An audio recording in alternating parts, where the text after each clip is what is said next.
Most people picture an orchard when they think of growing fruit at home. Tall trees, ladders, years of waiting. Big space, big effort, big patience, and it's a real shame because some of the most productive food plants on Earth never grew tall in the first place. There are bushes, small, modest, easy-to-miss bushes, that quietly outproduce fruit trees taller than your house. A single shrub no bigger than a couch can give you more food, more nutrition, and more years of harvest than a full-size apple tree, in a fraction of the space and with a fraction of the work. For most of human history, these were the plants that actually fed people. The big orchards came later. So let's look at 3 of them. 3 small bushes that completely undermine the idea that bigger means better. Start with the one that governments actually went out of their way to ban. The blackcurrant. Blackcurrants, small, dark, intensely flavored berries, were once banned across most of the United States. In the early 1900s, the bushes were found to host a fungal disease devastating to the lumber industry, and the federal government outlawed growing them. Entire generations of Americans grew up never tasting one, while in Europe they were a household staple. The ban wasn't fully lifted until the 21st century, and most US states only began allowing them again within the past couple of decades. That's why almost no one in America has ever picked one off the bush. Ask anyone in Britain, Russia, or Eastern Europe, though, and the story is completely different. During the Second World War, when German submarines cut off Britain's citrus imports, the British government urgently needed a homegrown source of vitamin C. And the answer was the blackcurrant.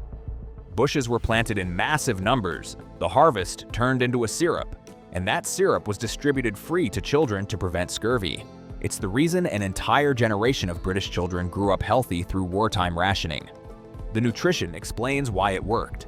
Blackcurrants contain roughly 4 times the vitamin C of oranges by weight, along with extraordinary levels of anthocyanins, the deep purple pigments tied to heart, brain, and immune health. The flavor is unmistakable, tart, deep, almost wine-like, and the plant itself is small, a tidy bush, only 4 to 5 feet tall, but a mature one produces up to 10 pounds of berries every summer, year after year, for 15 to 20 years. A handful of bushes in the corner of a yard quietly outproduces a citrus tree for vitamin C in a climate where citrus can't even survive. Now for the strangest one on the list, a thorny little bush that has been treated as a miracle plant for over 2,000 years, sea buckthorn.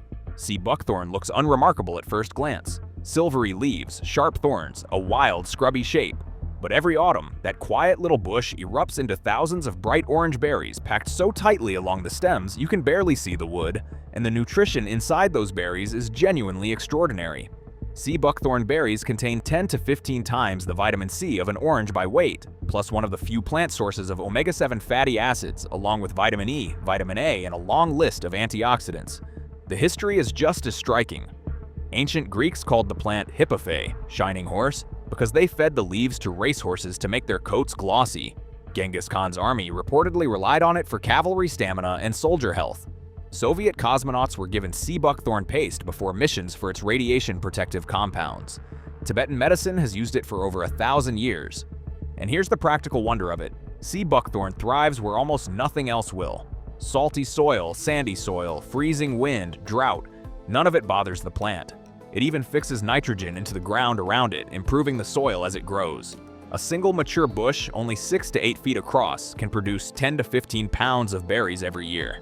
The flavor is intense, somewhere between sharp citrus and mango, and the berries preserve beautifully as juice, jam, or dried fruit. One warning, the thorns are no joke. Most growers harvest by cutting whole branches and freezing them, then knocking the frozen berries off the stem. Worth it. And the last one breaks the premise of this list on purpose. The hazelnut bush. Technically, this last one isn't a fruit at all, but it absolutely deserves a place on this list.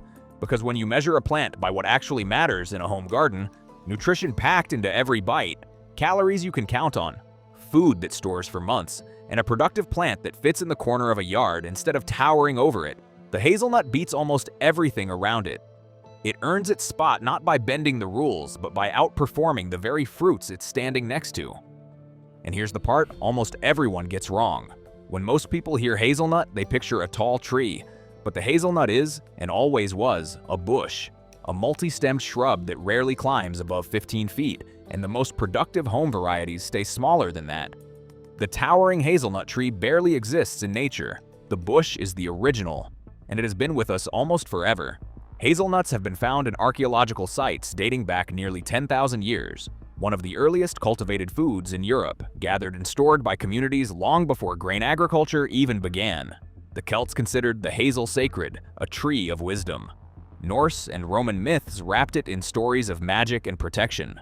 For thousands of years, the hazelnut was civilization's quiet calorie source, a nut you could store all winter, full of protein, healthy fats, vitamin E, and magnesium, while a berry had to be eaten or preserved within days. A sack of hazelnuts simply waited. Dense, durable food that carried people clear through to spring. What makes it remarkable in a garden is how generous it is. A single mature hazelnut bush can produce 20 to 25 pounds of nuts in a good year, and a small group of 3 or 4 bushes will out-yield a full-sized fruit tree in a fraction of the footprint.